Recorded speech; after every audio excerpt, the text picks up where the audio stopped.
Hello students, atomic স্ট্রাকচারের যে series আমরা শুরু করেছিলাম আজকে তার থার্ড ক্লাস লেকচার 3 এবং লাস্ট ক্লাসে অর্থাৎ ক্লাস নাম্বার 2তে আমরা বলেছিলাম যে আমাদের নেক্সট ক্লাসে আমরা আলোচনা করব স্পেকট্রাম বা বর্ণালী সম্পর্কে এবং এর একটা উদ্দেশ্য আছে।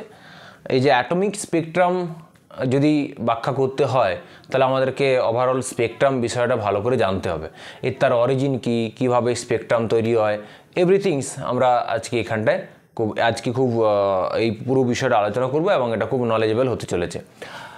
তো শুরু করা যাক। তো তার আগে আমাদেরকে জানতে হবে যে নেচার অফ লাইটের নেচার কেমন।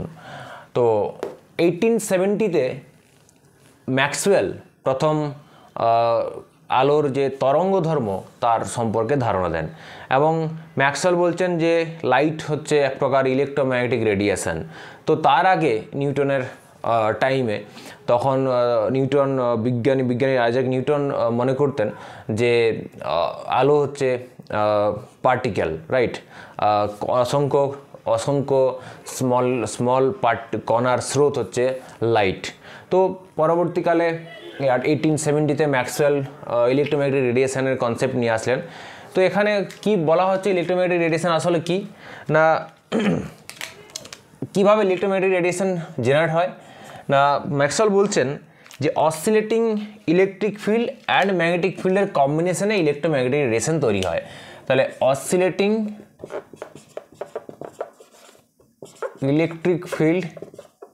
ইলেকট্রিক অ্যান্ড ম্যাগনেটিক ফিল্ড এদের যে কম্বিনেশন, এদের কম্বিনেশনের ফলে কি হয় ইলেকট্রোম্যাগনেটিক রেডিয়েশন জেনারেট করে। এটা ফিজিক্সের গল্প, আমরা খুব বেশি ডিটেলসে যাব না। তো আমাদের এখানে যেটুকু দরকার সেটুকু আলোচনা করব। তো অসিলেটিং ইলেকট্রিক অ্যান্ড ম্যাগনেটিক ফিল্ডের যে কম্বিনেশন এর ফলে কি তৈরি হয় না ইলেকট্রোম্যাগনেটিক রেডিয়েশন তৈরি হয়। তো এটাকে আমরা খুব সিম্পলি ভাবতে গেলে বুঝতে চাইলে আমরা এভাবে ভাবতে পারি যে দুটো ওয়েভ একটা ইলেকট্রিক ফিল্ড জেনারেটেড ওয়েভ আর একটা হচ্ছে wave generated by magnetic field, এবং এই দুটো ওয়েভ তারা কম্বিনেশন করে একটা নিউ ওয়েভ তৈরি করছে যেটাকে আরও বলছি ইলেকট্রোম্যাগনেটিক রেডিয়েশন, রাইট। এবং এখানে যে ইলেকট্রিক ফিল্ড কম্পোনেন্ট এবং ম্যাগনেটিক ফিল্ড কম্পোনেন্ট তারা they are perpendicular to each other. এরা কি পারপেন্ডিকুলার টু ইচ আদার, এবং এই দুটো ইলেকট্রিক ফিল্ড কম্পোনেন্ট এবং ম্যাগনেটিক ফিল্ডের যে কম্পোনেন্ট অর্থাৎ উপাংশ এরা তো পারপেন্ডিকুলার টু ইচ আদার। আমি একটা ছোট ডেমনস্ট্রেশন করেছি, দেখাবো এখনই, তো আগে বলিনি একটু। তো এরা পারপেন্ডিকুলার ইচ আদার এবং এরা both oscillating electric field and magnetic field both are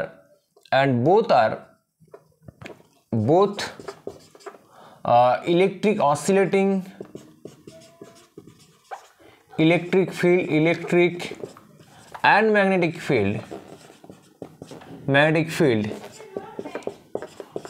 component এরা নিজেদের মধ্যে তো পারপেন্ডিকুলার থাকেই এবং এদের এই যে অসিলেটিং ইলেকট্রিক ফিল্ড এবং ম্যাগনেটিক ফিল্ড কম্পোনেন্ট এরা perpendicular to the propagation to the direction of propagation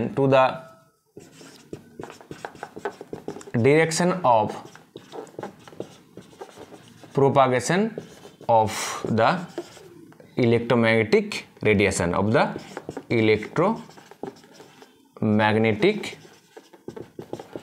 তার মানে কি, তার মানে হচ্ছে যে এই যে ইলেকট্রোম্যাগনেটিক রেডিয়েশনটা তৈরি হচ্ছে, তো ওভারঅল ইলেকট্রোম্যাগনেটিক রেডিয়েশন যেহেতু একটা চলো তরঙ্গ, রাইট, তাহলে তার একটা কী আছে, তার তরঙ্গের একটা অভিমুখ আছে। সেই অভিমুখের অর্থাৎ সেই প্রোপাগেশনের যে ডিরেকশন সেই অভিমুখের সঙ্গে এই দুটো ইলেকট্রিক ফিল্ড এবং ম্যাগনেটিক ফিল্ডের উপাংশ তারাও আবার ওর সঙ্গে পারপেন্ডিকুলার অবস্থায় থাকে। তো আমরা এটাকে 3 ডাইমেনশনে তো দেখানো মুশকিল, তো আমি একটা জাস্ট সিম্পল একটা ছোটো একটা ডেমনস্ট্রেশন মডেল বানিয়েছি। তো ভেরি সিম্পল, দেখো এইটা একটা বোঝার চেষ্টা করো। এই যে এইটা হচ্ছে আমার এই যে এক্স অ্যাক্সিস যেটা লিখেছি আমি, এক্স অ্যাক্সিস, এক্স ডিরেকশন দিয়েছি। এই এক্স ডিরেকশন হচ্ছে ওভারঅল যে ইলেকট্রোম্যাগনেটিক রেডিয়েশন তার অভিমুখ, অর্থাৎ ইলেকট্রোম্যাগনেটিক রেডিয়েশনটা এই দিক থেকে এই দিকে মুভ করছে, তার চলমান এই তরঙ্গটা এই দিক থেকে এই দিকে মুভ করছে, রাইট, এক্স অ্যাক্সিসে।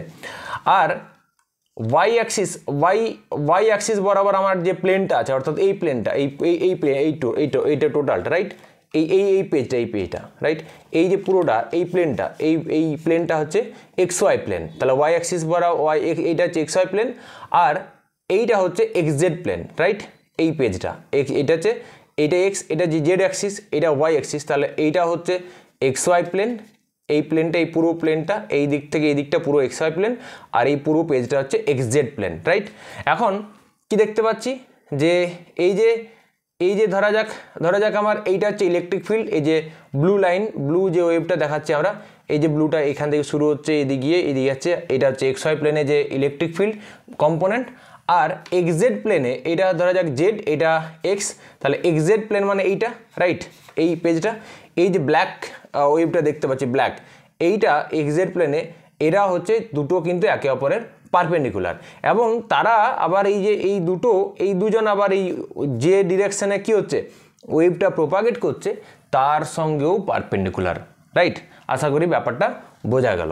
এই হচ্ছে ইলেকট্রোম্যাগনেটিক রেডিয়েশনের মোটামুটি স্টোরি। এবার যে কোনো ওয়েভের মতো তোমার যে কোনো ওয়েভের মতো এই যে ইলেকট্রোম্যাগনেটিক রেডিয়েশনেরও কতগুলো টার্ম আছে, সেই টার্মগুলো আমরা খুব কুইক জেনে নেব, যেমন wave length, wave number, frequency, velocity, এইগুলো আমরা মোটামুটি একটু জানার চেষ্টা করব। তো এটা জানার জন্য আমরা নর্মাল একটা সিম্পল ওয়েভ দেখব, সেইখান থেকেই সবার ক্ষেত্রে একই ব্যাপারটা দেখতে পাওয়া যায়।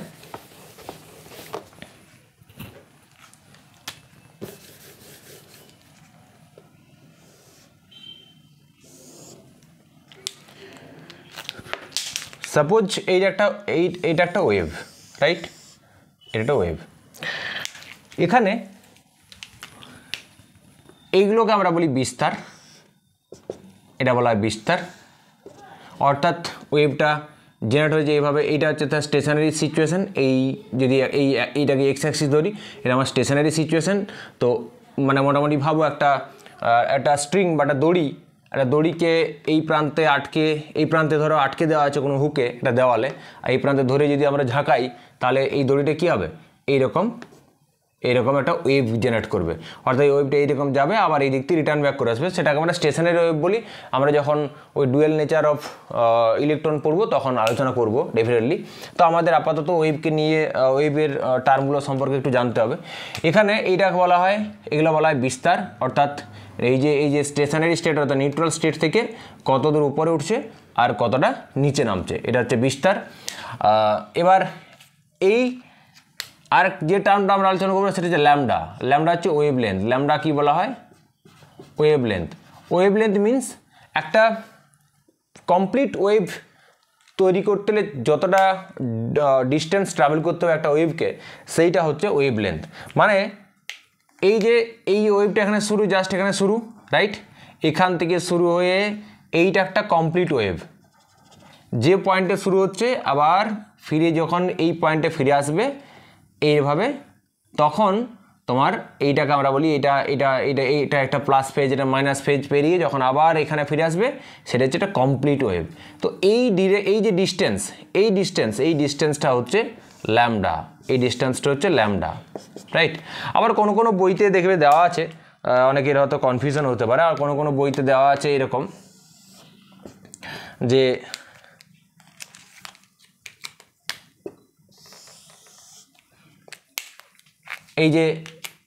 এই দুটো পয়েন্টের ডিস্টেন্সকে আমরা বলছি ল্যামডা, এটাও বলতে পারো একই জিনিস। এই দুটো পয়েন্টের ডিস্টেন্স বা এই পয়েন্ট থেকে এই পয়েন্টের ডিস্টেন্স ব্যাপারটা একই। তাহলে মূল ওয়েভ লেন্থের ডেফিনেশন কি দাঁড়ালো, যে একটা পূর্ণ তরঙ্গ সৃষ্টি হতে গেলে যতটা ডিস্টেন্সটাকে ট্রাভেল করতে হবে সেটা হচ্ছে ওয়েভ লেন্থ। তো ওয়েভ লেন্থের যদি আমরা ইউনিট বলি, জেনারেলি সিম্পলি ইউনিট কী হয়, লেন্থের যা ইউনিট আমরা সেন্টিমিটারে বসাতে পারি, ন্যানোমিটারে বসাতে পারি, পিকোমিটারে বসাতে পারি, বিভিন্ন রকম ইউনিটে বসাতে পারি। আবার নেক্সট হচ্ছে ফ্রিকোয়েন্সি, বা কম্পাঙ্ক, এটা বলা হয় ফ্রিকোয়েন্সি। ফ্রিকোয়েন্সি হচ্ছে কি না, ফ্রিকোয়েন্সি হচ্ছে পার সেকেন্ডে, রাইট, কতগুলো কমপ্লিট ওয়েভ তৈরি হচ্ছে, right, number of complete wave generated per second, মানে কতগুলো প্রতি সেকেন্ডে কতগুলো ওয়েভ জেনারেট হচ্ছে, কমপ্লিট ওয়েভ জেনারেট হচ্ছে, সেটা হচ্ছে ফ্রিকোয়েন্সি। তো এটাকে আমরা এর ইউনিট বলি আমরা হার্জ। তো এটা আমরা জানি প্রত্যেকেই, এটা হার্জ ইউনিটটা বা সাইকেলস পার সেকেন্ড। সাইকেলস মানে একটা পূর্ণ তরঙ্গ, পার সেকেন্ডে কতগুলো সাইকেলস তৈরি হচ্ছে মানে পূর্ণ তরঙ্গ হচ্ছে, সেটাকে আমরা বলছি হার্জ বা সাইকেলস পার সেকেন্ড। এটাকে বলা হয় সাইকেলস পার সেকেন্ডও বলা হয়।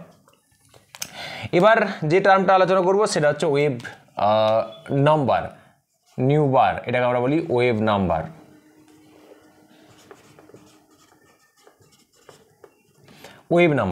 ওয়েভ নাম্বারকে আমরা বলি নিউ বার।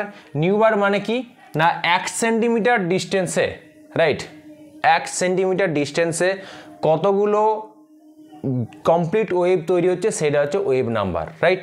তো তার মানে আমরা বলবো ওয়েভ নাম্বারকে আমরা সেমি ইনভার্স দিয়ে প্রকাশ করি, এর ইউনিট হচ্ছে সেন্টিমিটার ইনভার্স, মানে পার সেকেন্ড পার সেন্টিমিটার ডিস্টেন্সে কতগুলো কমপ্লিট ওয়েভ তৈরি হচ্ছে। ধরা যাক আমি যদি সিম্পলি একটা হিসাব বলি যে 1 সেন্টিমিটার ডিস্টেন্সে একটা লেন্থের মধ্যে একটা ওয়েভ, একটা মোটামুটি যদি বলি 10টা কি হচ্ছে কমপ্লিট ওয়েভ তৈরি হচ্ছে, তাহলে আমরা লিখবো 10 সেমি ইনভার্স, এটা হচ্ছে তার ওয়েভ নাম্বারকে এভাবে প্রকাশ করব। আর একটা হলো ভেলোসিটি, সিকে বলা হয় ভেলোসিটি, একটা ওয়েভের ভেলোসিটি সি। এই ভেলোসিটি বলতে কি বোঝায়, ভেলোসিটি যেভাবে আমরা ভেলোসিটিকে জানি সেটাই, যে প্রতি সেকেন্ডে একটা ওয়েভ কতটা ডিস্টেন্স ট্রাভেল করছে, right, distance travelled by a wave per second, প্রতি সেকেন্ডে একটা ওয়েভ কতটা ডিস্টেন্স ট্রাভেল করছে সেইটা হচ্ছে তার ভেলোসিটি। এবার ভেলোসিটির সঙ্গে ফ্রিকোয়েন্সি এবং তোমার ওয়েভ নাম্বার একটা রিলেশন আছে, আমরা জানি নিউ এই ল্যামডার একটা রিলেশন আছে, নিউ সমান c by lambda, or nu is equal to or c is equal to nu into lambda. তাহলে ভেলোসিটি যদি ফ্রিকোয়েন্সিকে ওয়েভ লেন্থ দিয়ে মাল্টিপ্লাই করে দিই তাহলে আমরা কি পাবো, ভেলোসিটি পাবো। আবার 1 বাই ল্যামডা সমান নিউ বার, এটাও জেনে রাখো। ওয়েভ নাম্বার হচ্ছে ওয়েভ নাম্বার হচ্ছে ল্যামডা ওয়েভ লেন্থের যে রেসিপ্রোকাল, রাইট, তার যে অনন্যক সেটা হচ্ছে কি তোমার ওয়েভ নাম্বার। তাহলে 1 বাই ল্যামডা হচ্ছে নিউ বার। তাহলে এখান থেকে আমরা বলতে পারি nu is equal to c into nu bar, এভাবেও আমরা রিলেশনটাকে বার করতে পারি। তো এই হলো মোটামুটি একটা ওয়েভ সম্পর্কে আমাদের আইডিয়া। এবার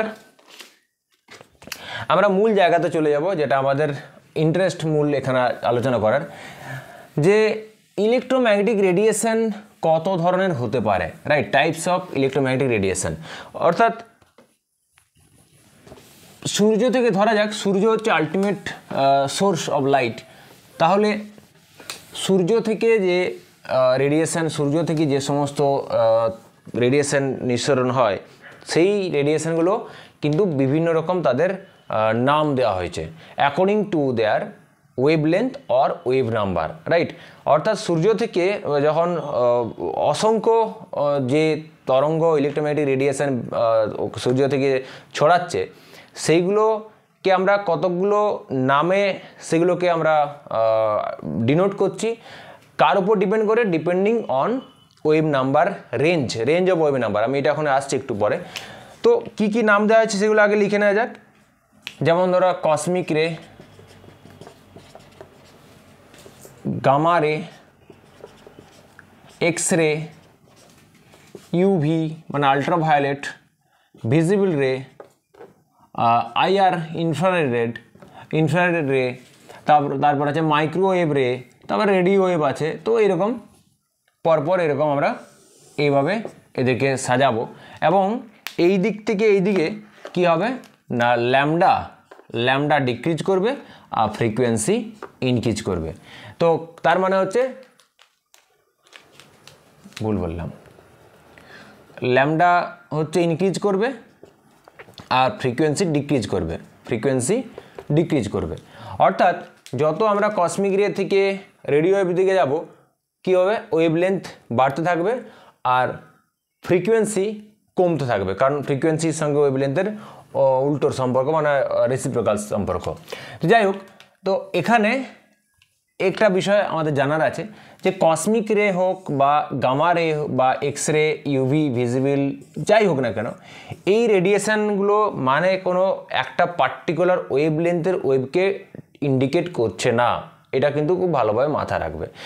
একটা কসমিক রে বা গামা রে বা এক্স রে, আমি একটা এক্সাম্পল নিচ্ছি যে 200 nanometre to 400 nanometre to 800 nanometre, right? তো 200 ন্যানোমিটার টু 400 ন্যানোমিটার এই রেঞ্জের মধ্যে যত ওয়েভ লেন্থ পসিবল সেইগুলোকে আমরা বলছি ইউভি। এগেন 400 টু 800 ন্যানোমিটার অবধি যত ওয়েভ লেন্থ পসিবল সেগুলোকে আমরা বলছি ভিজিবল। তার মানে এটা ক্লিয়ার যে ইউভি রেডিয়েশন বা ভিজুয়াল রেডিয়েশন বা যে কোনো রেডিয়েশন মানে কোনো একটা পার্টিকুলার ওয়েভলেন্থের ওয়েভ নয়, এটা হচ্ছে রেঞ্জকে প্রকাশ করছে। যেমন ধরো আমরা একটা ক্লাসে ধরো 100 জন স্টুডেন্ট আছে, তো 100 জন স্টুডেন্টকে আমরা কতগুলো ক্যাটাগরিতে ভাগ করেছি। খুব ভালো স্টুডেন্ট, এবার হয়তো ভালো স্টুডেন্ট, তারপরে মিডিওকার স্টুডেন্ট, তারপর লোয়ার মিডিওকার স্টুডেন্ট, এইরকম আমরা কতগুলো ক্যাটাগরিতে ভাগ করেছি। এখন কার উপর ডিপেন্ড করে, কিছু তো একটা বেসিসে করব, কার বেসিসে না, ধরা যাক প্রিভিয়াস যে এক্সাম হলো সেই এক্সামের রেজাল্টের উপর ভিত্তি করে। ধরা যাক যারা 80% এবাভ মার্কস পেয়েছে তাদেরকে আমরা খুব ভালো স্টুডেন্টের ক্যাটাগরিতে রাখবো। এবার ধরা যাক যে 80 থেকে 100-এর মধ্যে হয়তো মানে 80% টু 100% অবধি হয়তো 10 জন স্টুডেন্ট আছে, তাহলে ও খুব ভালো স্টুডেন্ট হচ্ছে 10 জন। তার মানে এখানে খুব ভালো স্টুডেন্ট কোনো একজনকে বলা হচ্ছে না, 80% টু অনওয়ার্ডস 100%, আপ টু 100% অবধি। ধরা যাক 100 নাম্বারে যদি এক্সামটা হয়, তাহলে 80 থেকে 100-র মধ্যে যতজন স্টুডেন্ট নাম্বার পেয়েছে 80 থেকে 100-র মধ্যে, এই রেঞ্জের মধ্যে তাদেরকে আমরা খুব ভালো স্টুডেন্ট বলবো। অর্থাৎ খুব ভালো স্টুডেন্ট বলতে কোনো একজনকে বোঝানো হচ্ছে না, একটা রেঞ্জকে বোঝানো হচ্ছে, মানে একটা কোনো পার্টিকুলার ওয়েভলেন্থকেও মানে পার্টিকুলার মার্কসকেও বোঝানো হচ্ছে না। 80 থেকে 100, তাহলে 80 থেকে 100 ধরা যাক 10 জন আছে কি 15 জন আছে, তাহলে 80 থেকে 100 সেই 15 জন বা 10 জন তারা হচ্ছে খুব ভালো স্টুডেন্টের ক্যাটাগরি বা গ্রুপে পড়বে। এবারে ধরলাম যে 60 টু 80 যারা মার্কস পাবে তাদেরকে আমরা ভালো স্টুডেন্ট বলবো। সেরকম হয়তো দেখা গেলো 30 জন আছে, তাহলে 30 জন সেই রেঞ্জে 30 জন আছে। তো সিমিলারলি আমরা বললাম যে 40 টু 60 মোটামুটি বললাম যে মিডিওকার, বিলো 40 তারা লোয়ার মিডিওকার, এইরকম বিভিন্ন রকম আমরা গ্রুপে হয়তো ক্যাটাগরিতে ভাগ করলাম। সিমিলারলি কসমিক রে মানে কোনো একটা পার্টিকুলার ওয়েভলেন্থের ওয়েভকে ইন্ডিকেট করছে না, একটা রেঞ্জ অফ ওয়েভলেন্থ কে কি ইন্ডিকেট করছে। যেমন এটা আমি এক্সাম্পল দেখালাম যে 200 ন্যানোমিটার, 200 ন্যানোমিটার টু 400 ন্যানোমিটারের মধ্যে যত পসিবল ইলেকট্রোম্যাগনেটিক রেডিয়েশন আমরা পাবো সেগুলোকে আমরা ইউভি বলবো। 400 টু 800 যতগুলো পাবো সেগুলো হচ্ছে এই রেঞ্জের মধ্যে, সেগুলোকে আমরা বলবো ভিজিবল, রাইট? এই হলো ইলেকট্রোম্যাগনেটিক রেডিয়েশনের গল্প। এবার আমরা আসবো এর স্পেকট্রামের গল্পতে, স্পেকট্রামের জায়গাতে। দেখো আমরা কসমিক রে বলি, গামা রে বলি, এক্স রে বলি, ইউভি, ভিজিবল, যাই হোক না কেন, যে কোনো ইলেকট্রোম্যাগনেটিক রেডিয়েশনে বলি না কেন, তাদের বেসিক নেচার কিন্তু সেম। তাদের যে স্পেকট্রাম তৈরি করার নেচার, এভরিথিং সেম। ডিফারেন্স কোথায়? তাদের ওয়েভলেন্থের ডিফারেন্স, আর অন্য কোনো জায়গাতে ডিফারেন্স নেই, তাদের নেচারটা সেম। এখন দেখো যে আমি যদি একটা এক্সাম্পল নিই, এই যেটা নিয়েছি যে ইউভি রেডিয়েশন 200 টু 400 ন্যানোমিটার। আমরা জানি ইউভি রেডিয়েশন খালি চোখে দেখতে পাওয়া যায় না, অদৃশ্য একটা তরঙ্গ, তো ইনভিজিবল রে। আর ভিজিবল রেডিয়েশন এইটাই নামটাই ভিজিবল দেওয়া আছে, মানে 400 টু আমরা যা কিছু দেখতে পাই সব কিছু এই 400 টু 800 ন্যানোমিটারের তরঙ্গের জন্য। যদি সূর্য কোনো দিন একদিন স্ট্রাইক করে দেয় যে না অনেক হয়েছে, আজকে আমি 400 ন্যানোমিটার টু 800 ন্যানোমিটারের কোনো রেডিয়েশন পৃথিবীতে পাঠাবো না, তার মানে আমরা সব অন্ধকার দেখব, বাকি সব রেডিয়েশন আসবে কিন্তু সেগুলো আমাদেরকে কোনো জিনিসকে দৃশ্যমান করতে পারে না। তো ভিজিবল রেডিয়েশন হচ্ছে সেই রেডিয়েশন যেগুলো আমাদের কোনো জিনিস, কোনো স্পিসিসকে, কোনো সাবস্টেন্সকে কী করে, ভিজিবল তৈরি করে। তো অর্থাৎ সেগুলো আমরা দেখতে পাই তাদের দ্বারা, তাদের জন্য দেখতে পাই। তো সেই জন্য এই রেঞ্জটাকে বলা হয়েছে ভিজিবল রেডিয়েশন। এখন যে কোনো রেডিয়েশনকে যদি আমরা কি করি, এই একটা প্রিজমের মধ্য দিয়ে পাঠাই, তাহলে কি হবে, প্রিজম কি করে না, এই রেডিয়েশনগুলো ধরা যাক এরা একসঙ্গে ছিল, প্রথম একসঙ্গেই ছিল, একই সঙ্গে মিক্সড অবস্থায় ছিল।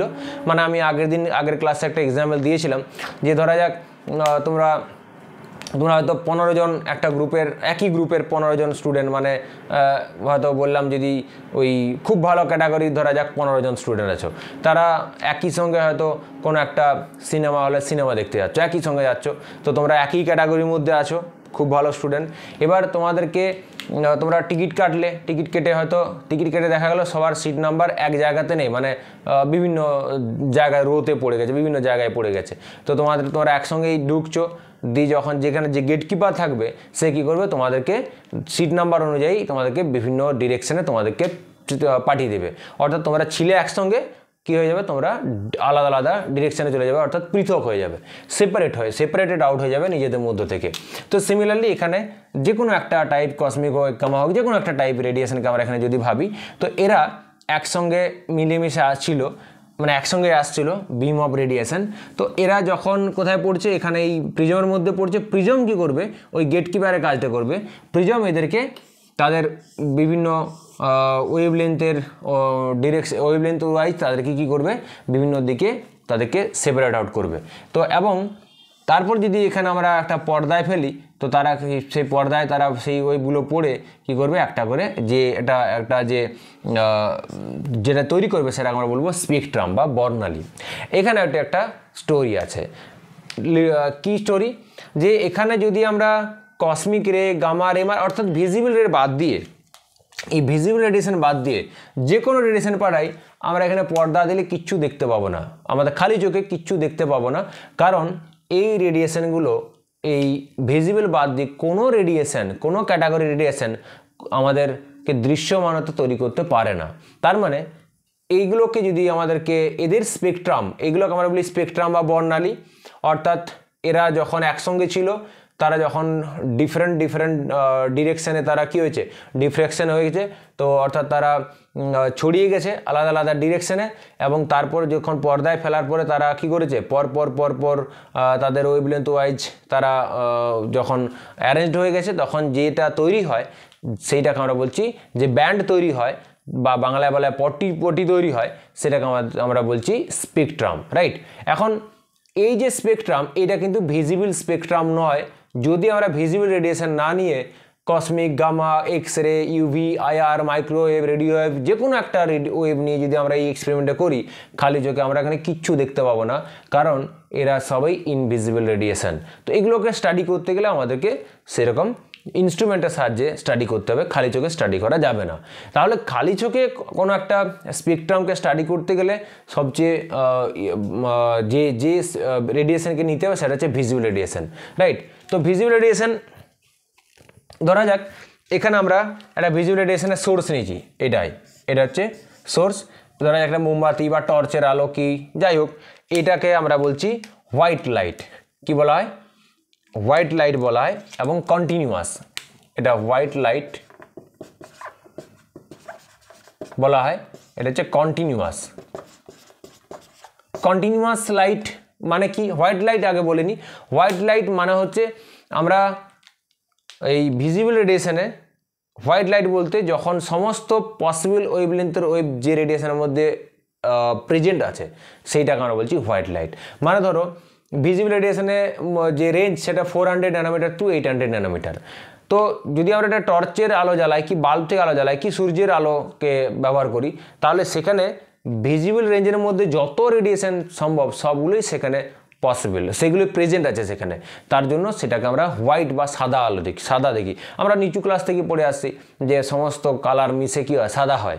তো এইটা এই কারণেই হয় যে সমস্ত কালার যখন সমস্ত ওয়েভলেন্থের রেডিয়েশন তারা যখন মিশে থাকে, অর্থাৎ বিভিন্ন কালারের রেডিয়েশন যখন মিশে থাকে, একই সবগুলো যদি মিশে থাকে তখন সাদা তৈরি হয়, তার জন্য নাম দেওয়া আছে হোয়াইট লাইট। আর কন্টিনিউয়াস মিনস হচ্ছে ওই রেঞ্জের মধ্যে ভিজিবল যে কথা বলা হচ্ছে সেই রেঞ্জের মধ্যে যত তোমার পসিবল ওয়েভলেন্থ হয়, সবগুলোই যদি প্রেজেন্ট থাকে তখন তাকে আমরা বলছি কন্টিনিউয়াস।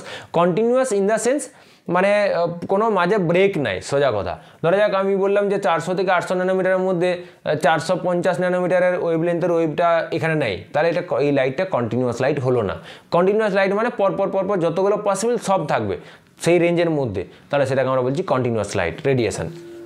এখন এটা যদি ভিজিবল হয় মানে এই ধরা যাক মোমবাতি বা টর্চের আলোকে কাজে লাগিয়ে এখানে প্রিজমে ফেললাম, তখন আমরা কি দেখব না এখানে আমরা পরপর এখানে কালার দেখতে পাবো। কি দেখবো, এরকম পরপর পরপর কালারের কি পাবো, ব্যান্ড পাবো। এখানে 7টা কালারের ব্যান্ড পাবো, ওই যে ভিভজিওর VIBGYOR ভায়োলেট ইন্ডিগো এরকম করে পাবো।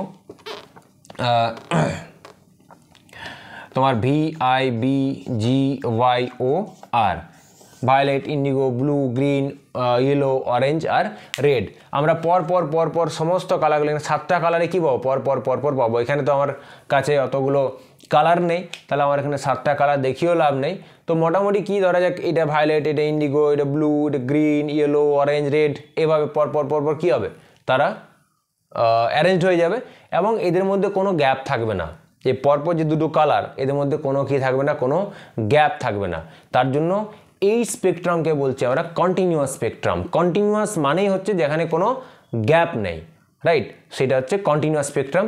অর্থাৎ কন্টিনিউয়াস রেডিয়েশনকে যদি আমরা ইউজ করি স্পেকট্রাম স্টাডিতে, তো সেক্ষেত্রে আমরা কন্টিনিউয়াস স্পেকট্রাম পাবো, রাইট।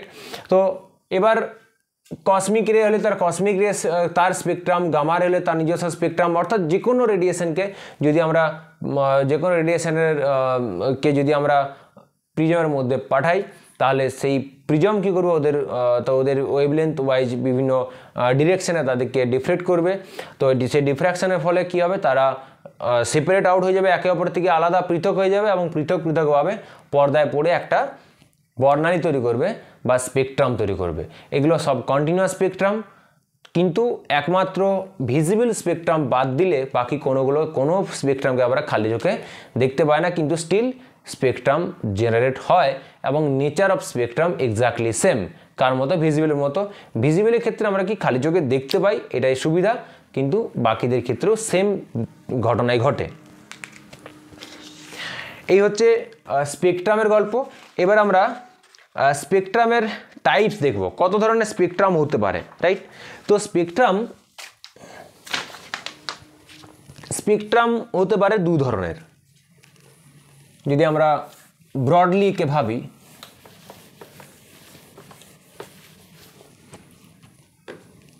স্পেকট্রাম হতে পারে দুই রকম। এক হচ্ছে এমিশন স্পেকট্রাম, আর এক ধরনের স্পেকট্রামকে বলা হয় অ্যাবজর্পশন স্পেকট্রাম। তাহলে আমরা আলোচনা করব এমিশন স্পেকট্রাম, আর বিতে আলোচনা করব অ্যাবজর্পশন স্পেকট্রাম।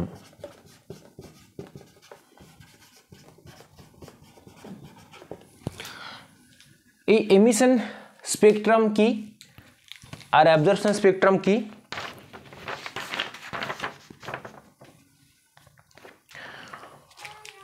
প্রথম আমরা এমিশন স্পেকট্রাম আলোচনা করি। এই এমিশন স্পেকট্রাম এটা আবার দু রকমের হয়। একটা হচ্ছে কন্টিনিউয়াস স্পেকট্রাম, আর হচ্ছে লাইন স্পেকট্রাম। আচ্ছা, তো আগে জানতে হবে এমিশন স্পেকট্রাম কি। এমিশন স্পেকট্রাম মানে হচ্ছে যেখানে এমিশন হয়, কিসের এমিশন হয় না, লাইটের এমিশন হয়, রেডিয়েশন এমিশন হয়, অর্থাৎ লাইট এমিশন বলো না। যদি কোনো একটা লাইটের সোর্স থেকে যখন লাইট এমিট করে এবং সেই এমিটেড রেডিয়েশনকে যদি আমরা প্রিজমের মধ্যে পাঠিয়ে পর্দায় ফেলি, তখন যে ধরনের রেডিয়েশন পাবো, যে ধরনের স্পেকট্রাম পাবো, তাকে আমরা বলবো এমিশন স্পেকট্রাম। ক্লিয়ার?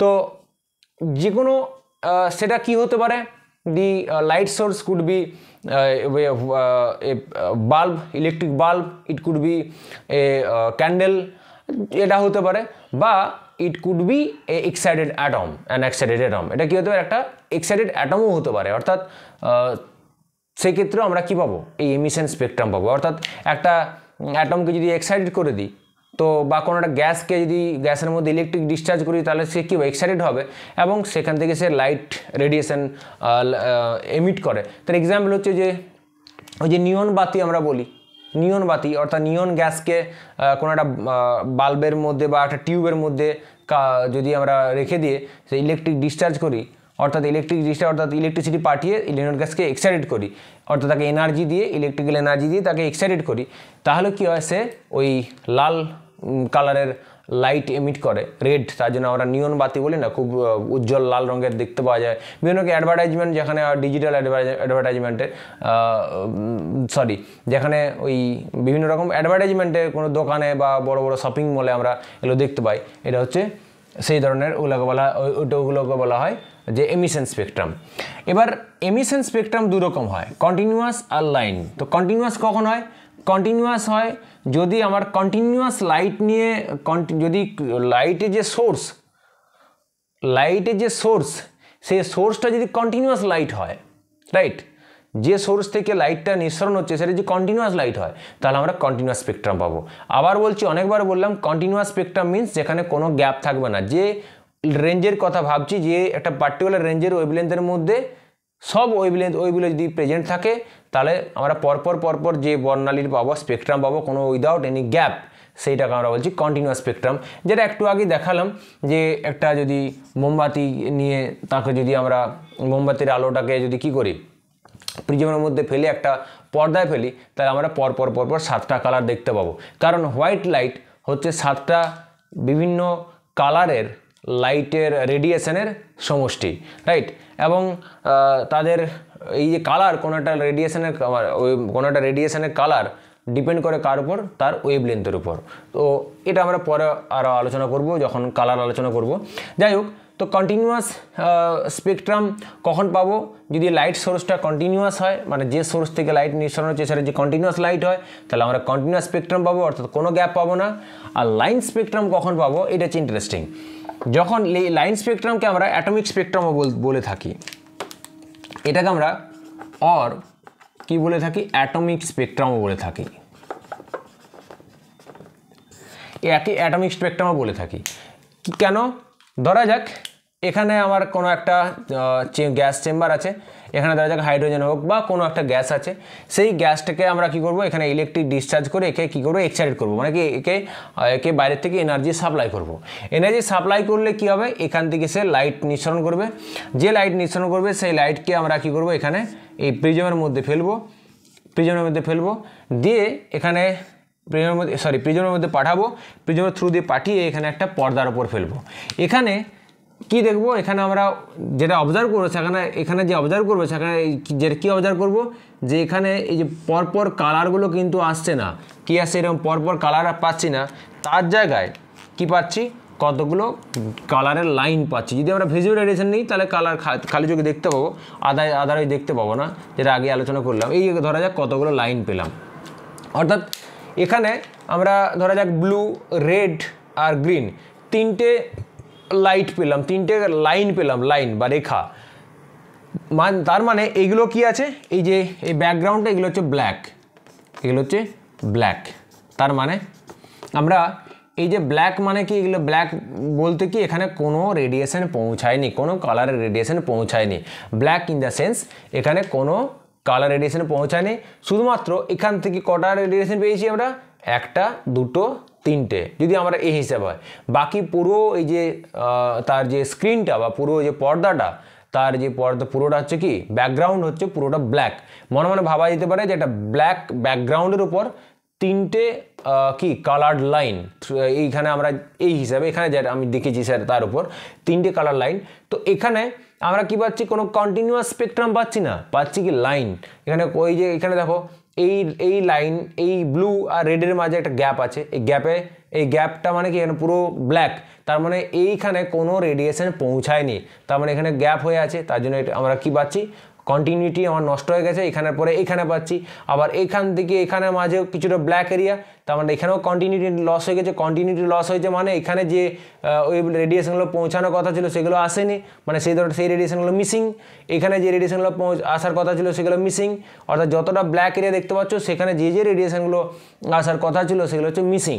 তাহলে মিসিং রেডিয়েশনগুলো ওগুলো মিসিং হয়ে যাওয়ার জন্য শুধুমাত্র আমরা কয়েকটা সিঙ্গেল লাইন পাচ্ছি, তার জন্য একে বলা হচ্ছে লাইন স্পেকট্রাম বা রেখা বর্ণালী।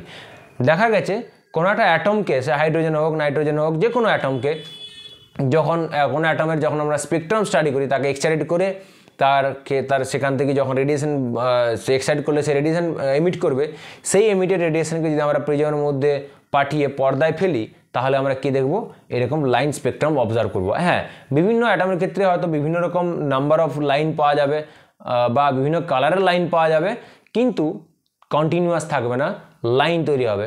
এখন এটা কেন হলো, এর এক্সপ্লেনেশন কি, আমরা কিন্তু এখন অবধি বলতে আমরা যে সময় দাঁড়িয়ে আছি, এখন তো আমরা 2025-এ নেই, আমরা 1870, 80, 1900 এই সময় আছি। তো সেই সময় অর্থাৎ রাদারফোর্ডের থিওরি অবধি আমরা কিন্তু জানতে পারি, বুঝতে মানে এক্সপ্লেন করতে পারিনি যে কেন লাইন স্পেকট্রাম তৈরি হলো, কন্টিনিউয়াস স্পেকট্রাম কেন তৈরি হলো না। সেটা আমরা ব্যাখ্যা করতে পারবো বোরের কনসেপ্ট থেকে। আমাদের স্পেকট্রামটা আলোচনা হয়ে যাক, তারপর আমরা বোর কনসেপ্টে এই বিষয়টা আলোচনা করব যে কিভাবে এই লাইন স্পেকট্রাম তৈরি হলো, তার মধ্যে আন্ডারলাইন যে কনসেপ্টটা বা কজটা কী। যাই হোক, আমরা এখানে তো যে টাইপগুলো আলোচনা করলাম, এমিশন স্পেকট্রাম হচ্ছে দুই ধরনের, কন্টিনিউয়াস স্পেকট্রাম আর লাইন স্পেকট্রাম। আর হচ্ছে অ্যাবজর্পশন স্পেকট্রাম। অ্যাবজর্পশন স্পেকট্রাম হচ্ছে বেসিক্যালি কি করা হয়, যে ধরা যাক এখানে একটা লাইট সোর্স আছে, ধরা যাক এখানে একটা লাইট সোর্স আছে, তো লাইট সোর্সটা হতে পারে হোয়াইট লাইট হতে পারে, ধরা যাক হোয়াইট লাইটের সোর্স। এবারে হোয়াইট লাইটের সোর্স আছে এখানে ডিরেক্টলি এখানে যে লাইটটা বেরোচ্ছে, এই কন্টিনিউয়াস রেডিয়েশন বেরোচ্ছে, একে ডিরেক্টলি প্রিজমের মধ্যে না ফেলে এখানে আমরা কি করব, এখানে একটা হয়তো ট্রান্সপারেন্ট গ্লাসের একটা চেম্বার নেব, মানে গ্লাসের একটা টিউব নিব, ট্রান্সপারেন্ট গ্লাসের, মানে যার থ্রু দিয়ে কি লাইট খুব ইজিলি পাস করতে পারবে। এবং এখানে কোনো একটা সাবস্টেন্স থাকবে, কোনো একটা মেটেরিয়াল থাকবে, তুমি ধরো সোডিয়াম নিলে, পটাশিয়াম নিলে, কি কোনো একটা যৌগ নিলে, যে কোনো একটা সাবস্টেন্স দিলে, রাইট, কোনো একটা কম্পাউন্ড বা সাবস্টেন্স রাখলে, তো এখানে কি হবে, তারপর এখান থেকে তারপর এই রেডিয়েশন এখান থেকে বেরোবে, বেরিয়ে এসে কোথায় পড়বে, এই প্রিজমের উপর পড়বে, তারপর এখান থেকে সে আবার এরকম পর্দায় পড়বে, রাইট। তো এখানে আমরা কি দেখব, এখানে আমরা দেখব যে কন্টিনিউয়াস লাইটের এখানে আমরা দেখব কয়েকটা রেডিয়েশন মিসিং হয়ে গেছে। কীরকম,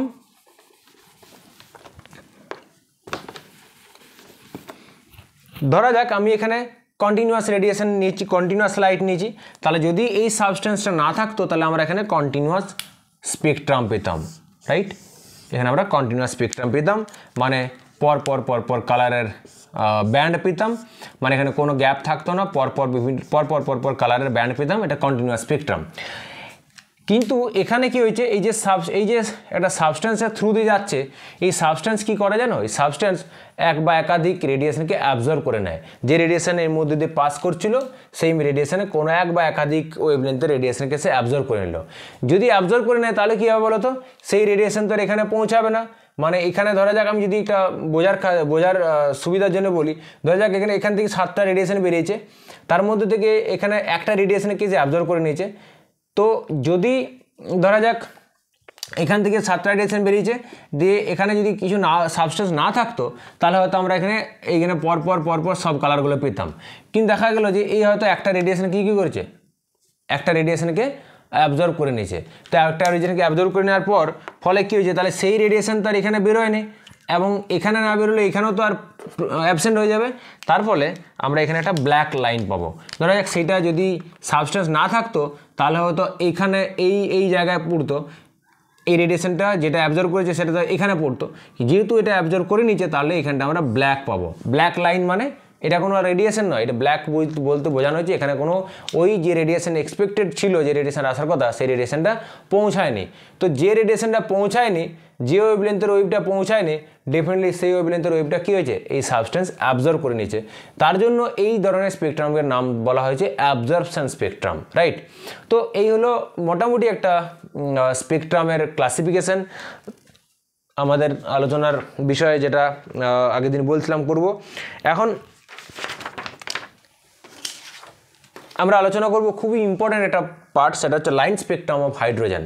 হাইড্রোজেন লাইন স্পেকট্রাম, কারণ আমাদের মূল কিন্তু আলোচ্য বিষয় হবে লাইন স্পেকট্রাম। কন্টিনিউয়াস স্পেকট্রামও নয়, মানে এমিশনের মধ্যে কন্টিনিউয়াস স্পেকট্রামও নয়, আর অ্যাবজর্পশন স্পেকট্রাম নিয়ে তো নয়।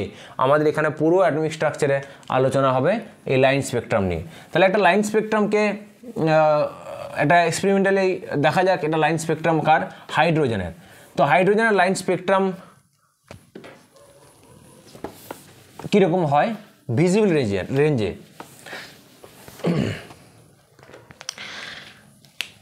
Line spectrum of hydrogen in visible region। Visible region কেন বলা হলো, কারণ হাইড্রোজেন গ্যাসকে যদি একটা চেম্বারে নিয়ে এক্সাইটেড করা হয়, সে তো রেডিয়েশন এমিট করবেই। কিন্তু তার মানে এই নয় যে রেডিয়েশন এমিট করবে সেই রেডিয়েশনগুলো সমস্ত রেডিয়েশনগুলো ভিজিবল রেঞ্জের মধ্যেই পড়বে, এমন কোনো গ্যারান্টেড নয়, কোনো গ্যারান্টি নেই। তাহলে কী হতে পারে, সে ইউভি রেডিয়েশনও নির্গত করতে পারে। ইউভি ওয়েভলেন্থের ধরো 200, 250, 300 এরকম ওয়েভলেন্থের ওয়েভ নির্গত করতে পারে। 400 থেকে 800-র মধ্যেও, অর্থাৎ ভিজিবলের মধ্যেও সে ওয়েভ এমিট করতে পারে। আবার 800-র পরেও 900, 1000 বা এদিকে 200-র নিচে 100, 150 এগুলোও কী করতে পারে, এমিট করতে পারে। অর্থাৎ এক্সাইটেড হাইড্রোজেন কী করতে পারে, বিভিন্ন ক্যাটাগরির রেডিয়েশনের কি ওয়েভলেন্থের রেডিয়েশন কী করতে পারে, সে এমিট করতে পারে। তো আমরা এখানে আমাদের বোঝার সুবিধার্থে, যাতে ভিজুয়ালাইজ করা যায় চোখে, আমরা যাকে দেখে যেটা যাতে করে ক্লিয়ারলি ব্যাপারটা অবজার্ভ করতে পারি, তার জন্য আমরা হাইড্রোজেনের যে লাইন স্পেকট্রাম কোন রিজনে দেখছি না, ভিজিবল রিজনের ক্ষেত্রে দেখছি, যেটা আমরা খালি চোখে দেখতে পাই। বাকিগুলো হচ্ছে, কিন্তু বাকিগুলো খালি চোখে দেখতে পাবো না। তো দেখা গেছে হাইড্রোজেনকে যদি সিমিলারলি যেমন দেখাচ্ছিলাম, হাইড্রোজেনকে এক্সাইট করা হলো, দিয়ে সেখান থেকে লাইট এমিট করবে, দিয়ে সেখানে প্রিজমে ফেলা হবে, দিয়ে এখানে প্রিজমের মধ্যে পাঠিয়ে পর্দায় ফেলা হবে। তাহলে পর্দায় ফেললে আমরা কটা ভিজিবল রিজিয়নে 4টে কালার দেখতে পাই, 4টে কালার পাই, সেগুলো বা 4টে লাইনের পাই, 4টে, কারণ এখানে লাইন স্পেকট্রাম, 4টে লাইন পাই। একটা এইচ আলফা, একটা এইচ বিটা, এইচ গামা, আমার কাছে তো কালার সব নেই, এইচ গামা, আর একটা ব্ল্যাক দিয়ে দিই, যদিও ব্ল্যাক তো কোনো কালার নয়।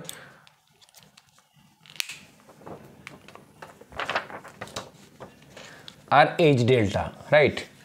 এটা হচ্ছে এইচ আলফা, নাম দেওয়া আছে, এটা হচ্ছে রেড, এটা হচ্ছে এইচ বিটা, এটা হচ্ছে ব্লু গ্রিন, এটা হচ্ছে এইচ গামা, মানে নাম আলফা বিটা গামা ডেল্টা এরকম। এটা হচ্ছে ব্লু কালার, এটা হচ্ছে এইচ ডেল্টা, এটা হচ্ছে ভায়োলেট কালার। অর্থাৎ এই দিক থেকে এই দিকে কি ল্যামডা ডিক্রিজ করছে, ফ্রিকোয়েন্সি ইনক্রিজ করছে। বেশ, কি দেখা গেল না, ভিজিবল রিজিয়নে হাইড্রোজেনের 4টে কালার পাচ্ছি, রেড, ব্লু আর ভায়োলেট, এবং এগুলো হচ্ছে লাইন, মানে রেড আর ব্লু গ্রিনের মাঝে এই যে সাদাটা দেখতে পাচ্ছি, এটা অ্যাকচুয়ালি সাদা নয়, এটা ব্ল্যাক, মানে এই এরিয়াতে, এই ওয়েভলেন্থে কোনো, এই রেঞ্জের কোনো ওয়েভলেন্থ এখানে পৌঁছায়নি, এখানেও পৌঁছায়নি, শুধুমাত্র একটা কটা ভিজিবল রেঞ্জের কটা ওয়েভ পৌঁছেছে, একটা রেড, একটা ব্লু গ্রিন, একটা ব্লু আর একটা ভায়োলেট। মাঝে মধ্যবর্তী যত ওই ভিজিবল রেঞ্জে যত রেডিয়েশন পসিবল ছিল, সেগুলো একটাও হাইড্রোজেন এমিট করেইনি। তো এমিট করেনি, কেন করেনি সেটা বোর্ড থিওরি থেকে জানবো। তো করেনি বলে আমরা এখানে কন্টিনিউয়াস স্পেকট্রাম পাচ্ছি না, অর্থাৎ কন্টিনিউয়াসলি কী হচ্ছে, লাইট এমিট করছে না, অর্থাৎ ধরা যাক ল্যামডা এদিক থেকে এদিকে বাড়ছে, কমছে, অর্থাৎ ওয়েভলেন্থ কমছে, তো কিন্তু এই যে ওয়েভলেন্থটা কমছে সেটা কিন্তু কন্টিনিউয়াসলি কমছে না। ওয়েভলেন্থ এখানে ধরা যাক যদি আমি ভাবি যে এখানে ধরা যাক ওয়েভলেন্থ যদি ধরা যাক জাস্ট বোঝানোর জন্য বলছি যে 100, এইটা হয়ে গেলো তখন 70, এটা গেলো 40, এগুলো হলো 20, মানে কন্টিনিউটি নেই, 100 দিয়ে 99, 98 এরকম নাই, 100-এর পরে হয়তো 70, সরি, তার মানে এখানে কন্টিনিউটি নেই, তার জন্য লাইন স্পেকট্রাম পাচ্ছি। এইটা হচ্ছে হাইড্রোজেনের লাইন স্পেকট্রাম, ভিজিবল রিজনে এটা আমরা অবজার্ভ করতে পারি। এখন প্রথম বিজ্ঞানী বামার কি অবজার্ভ করেছিলেন জানো? প্রথম বিজ্ঞানী বামার অবজার্ভ করেছিলেন 1885, 1885। তিনি ফার্স্ট কি অবজার্ভ করেছিলেন যে এই যে যতগুলো লাইন পাওয়া যাচ্ছে, red, blue, green, blue, violet, এই প্রত্যেকটা লাইনের, অর্থাৎ প্রত্যেকটা লাইন একটা একটা রেডিয়েশনকে রিপ্রেজেন্ট করছে, রাইট? তো প্রত্যেকটা রেডিয়েশনের প্রত্যেকটা কালারের রেডিয়েশনের ওয়েভলেন্থ বা ওয়েভ নাম্বার কী করা যায়, একটা সিম্পল ইকুয়েশনের সাহায্যে প্রকাশ করা যেতে পারে, কুড বি এক্সপ্রেসড, রাইট? কীরকম? সেই ইকুয়েশনটা হচ্ছে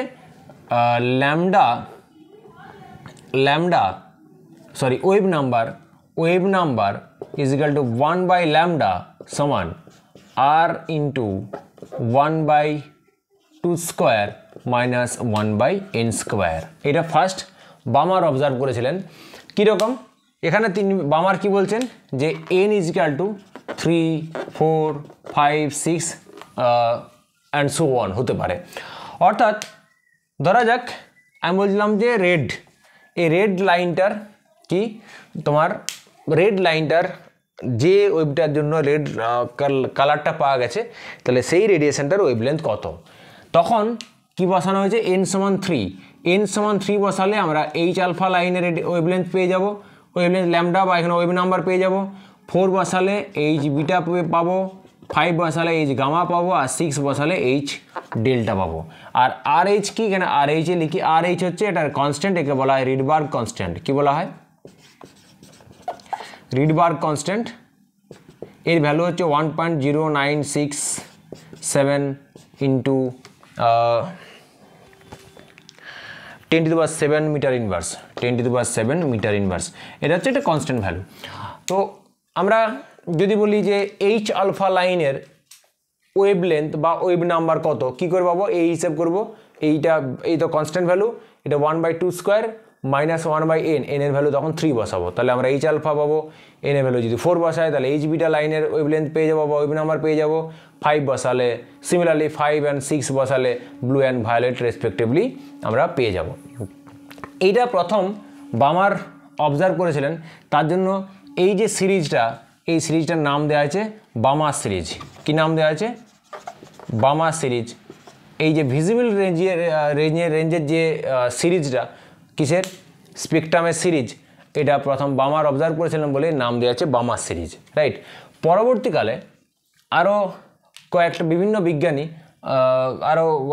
কয়েকজন বিজ্ঞানী তারা আরও কয়েকটা হাইড্রোজেনের কয়েকটা স্পেকট্রামের ক্ষেত্রে কয়েকটা সিরিজ তারা আবিষ্কার করেন। সেগুলো হচ্ছে ইনভিজিবল, মানে এগুলো দেখতে পাওয়া যায় না। যেমন লিম্যান সিরিজ, যদি লিম্যান, আচ্ছা বামারটা লিখে এখানে লিখেই দিই, Lyman Balmer, Paschen series, Brackett series, Pfund series আর হামপ্রেজ সিরিজ, এগুলো সব বিজ্ঞানীর নাম। তো লিম্যান সিরিজের ক্ষেত্রে এখানে তুমি যদি ইকুয়েশনটা বসাও, তখন দাঁড়াবে new bar is equal two 1/1² minus 1/n²। Leman series যদি আমরা হিসাব করি, এখানে যদি লিখি, এটা আচ্ছা একটু মুছে দিই,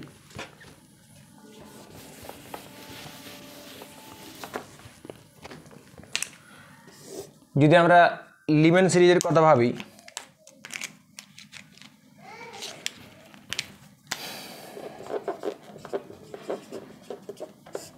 তার লিম্যান সিরিজের যে কোনো একটা রেডিয়েশন ওয়েভ নাম্বার বা ওয়েভ লেন্থ কী করে পাবো?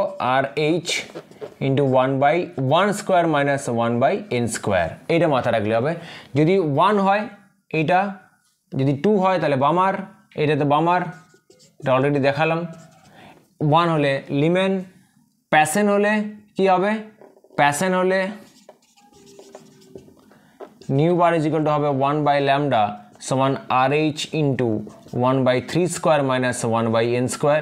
মাথা রাখবে n অলওয়েজ গ্রেটার দেন কত হবে, এখানে 1 বা এখানে 3, এখানে 2, কখন এখানে অলওয়েজ n গ্রেটার দেন কী হবে, n গ্রেটার দেন এখানে 2 হবে। আর লিমেন সিরিজ ক্ষেত্রে সবসময় n গ্রেটার দেন 1 হবে। মানে এই ক্ষেত্রে লিমেন সিরিজের ক্ষেত্রে n কী হতে পারে, 2 হতে পারে, 3 হতে পারে, 4 হতে পারে, 5 হতে পারে।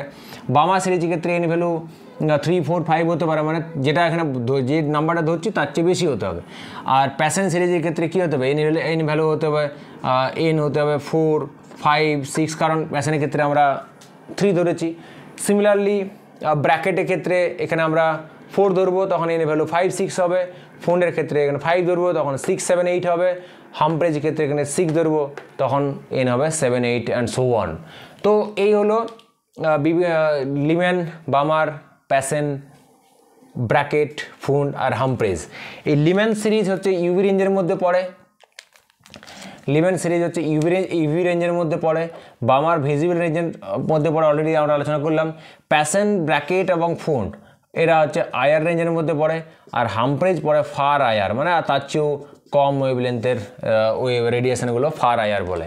তাহলে লিমেন হচ্ছে ইউভি, তার মানে একমাত্র বামার সিরিজের যে লাইনগুলোকে খালি চোখে দেখতে পাওয়া যায় বা অবজার্ভ করা যায়, বাকি কোনো সিরিজের লাইনে আমরা খালি চোখে অবজার্ভ করতে পারি না। এগুলো কী করা যায়, ইনস্ট্রুমেন্টের সাহায্যে কী করা যায়, এদেরকে স্পেকট্রোফটোমিটার যন্ত্রের সাহায্যে এগুলোকে আমরা আইডেন্টিফাই করতে পারি এবং স্টাডি করতে পারি। এখন আমরা এখানে কি দেখছি যে লিমেন সিরিজের জন্য একটা ইকুয়েশন, বামারের জন্য একটা ইকুয়েশন, প্যাসেনের জন্য এই যে ওয়েভলেন্থের বা ওয়েভ নাম্বারের যে ইকুয়েশন।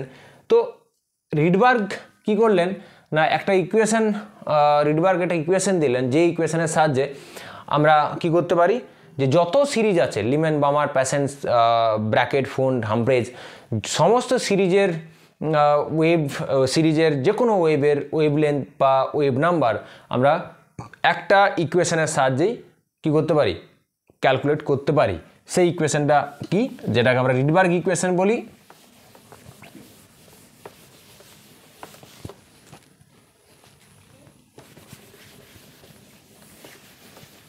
সেটা আমরা একটু দেখব।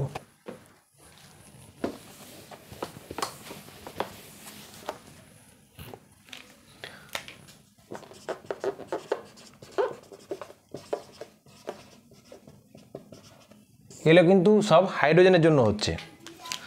Rydberg equation simple, nu bar is equal to 1/λ সমান RH into 1/n1 square minus 1/n2 square. আমরা যেমন আগে n1 এর একটা পার্টিকুলার ভ্যালু ধরে নিচ্ছিলাম কোনো একটা পার্টিকুলার সিরিজের জন্য, এখানে n1 আর n2 আমরা এখানে এইভাবে লিখব। এখানে লিমেন সিরিজের ক্ষেত্রে যদি n1 সমান 1 হয় আর n2 সমান 2, 3, 4 এরকম হয়, তখন যে সিরিজটা তৈরি হবে সেটা হচ্ছে লিমেন সিরিজ। n1 সমান যদি 2 হয় তাহলে n2 সমান হবে 3, 4, 5, তখন যে সিরিজটা তৈরি হবে সেটা হচ্ছে বামা সিরিজ বা ভিজিবল সিরিজ, এটা বামা সিরিজ। বা আর যদি n1 ইজ ইকুয়াল টু 3 হয়, n3 কি হবে 4, 5, 6 এরকম হবে, তখন তাকে বলবো আমরা প্যাসেন সিরিজ। আর n1 যদি 4 হয় তাহলে